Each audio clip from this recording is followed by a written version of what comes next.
Jika itu adalah sekelompok ular biasa, jumlahnya tidak akan menimbulkan banyak ancaman bagi para dewa sejati ini. Bahkan jika ini adalah ular laut, ancamannya tidak terlalu besar.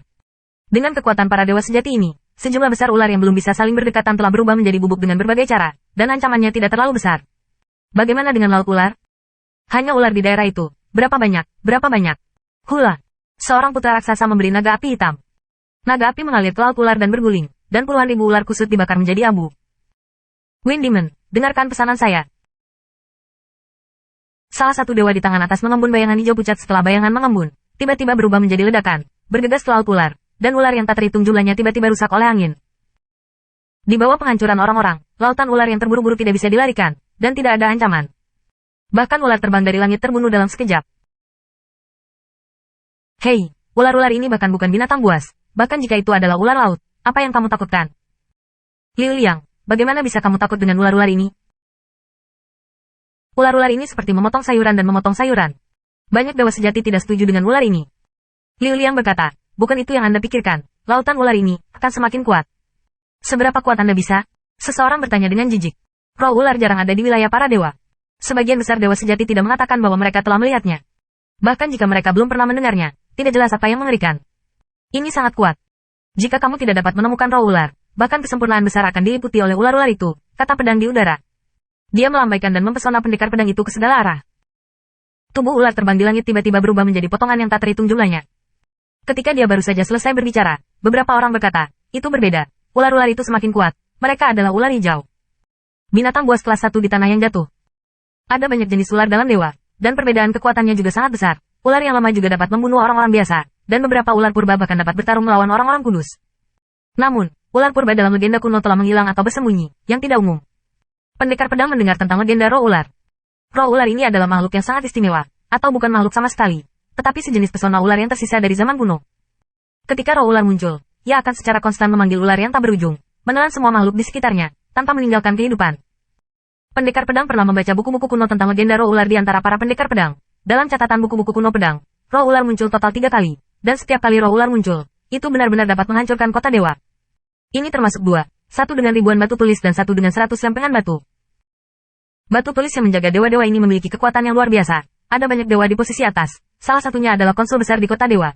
Tetapi pada akhirnya, para dewa hancur, dan para dewa sejati semua nyawa menggigit ular dan mati. Pada awalnya, itu semua ikan yang bergegas, dan semua orang bisa secara alami membantai mereka sesuka hati. Ular berbintik hijau yang muncul sekarang adalah binatang kelas 1. Meskipun tidak terlalu kuat, itu tidak sebagus sebelumnya. Ia bisa dibunuh sesuka hati. Segera setelah itu menjadi binatang kelas 2, binatang tingkat 3, atau bahkan binatang 4 tingkat. Pertahanan yang membabi buta di sini, hasil akhirnya tidak bisa lepas dari kata mati, untuk membunuh. Temukan roh ular, bunuh itu, dapat mengakhiri laut ular ini. Jika kamu ingin hidup, ikuti aku. Pedang berkata dengan keras. Kemudian dia dan avatarnya sendiri telah memimpin di depan. Satu orang dan satu orang, sementara pedang, tenun, dengan cepat menenun dunia ilusi cahaya dan bayangan. Dari dunia cahaya dan bayangan ini, segudang ilmu pedang, pendekar pedang itu membentuk semburan kuat, dicuci ke arah depan pergi. Sikat-sikat. Di bawah tergesa-gesa seperti itu, tiba-tiba bagian depan lautan serangga keluar dari celah. Pergi. Hei. Luo Zeng, Luo Yi, 2 saudara lelaki dan perempuan tidak ragu-ragu, diikuti oleh pedang. Dewa sejati lain telah melihatnya, dan mereka mengikuti. Sisa dewa yang benar masih ragu-ragu, tetapi melihat Laut Viper, ia juga memahami keseriusan masalah ini dan hanya bisa mengikutinya. Luo saudara dan saudari, tolong bantu saya membuka jalan, saya akan mencari tahu roh ular. Tiba-tiba Jianyan berkata. Luo Zeng mengangguk, berikan padaku. Segera merokok senjata panjang yang berputar seperti kincir angin, dan dengan cepat bergegas ke depan, tetapi semua ular yang terlibat di dalamnya dipelintir menjadi berkeping-keping, dan berdarah dan tercekik sepanjang waktu, tetapi kecepatan kerumunan itu cepat. Lebih sedikit.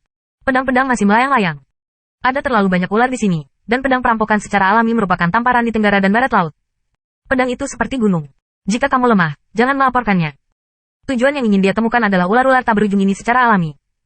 Sekarang hanya untuk pedang yang dilanda bencana untuk mengabaikan benda-benda sengit tingkat rendah ini dan menemukan roh ular yang lebih kuat. Menurut keputusan pedang perampokan menjadi tumpul dan tidak lagi menanggapi laut ular. Setelah beberapa putaran, bila itu bergerak dan langsung menghantam ke samping. Kiri depan. Ditemukan. Tangan pendekar pedang itu merampas pedang dengan rendah hati, dan pedang yang merampok bencana segera meledak menjadi cahaya biru. Aku menguncinya, cepat. Ya. Asap yang melaju ke depan tiba-tiba berbalik ke satu arah dan bergegas ke arah yang ditunjukkan oleh bencana. Tetapi pada saat ini, ular di lautan serangga telah berubah lagi. Ular hijau di laut ular menghilang dan digantikan oleh ular merah. Ular fosfor merah. Binatang kelas 2. Itu adalah benda yang sengit di tanah terlarang bayangan bulan, sangat beracun, dan juga akan memuntahkan api beracun. Ini adalah waktu yang harum.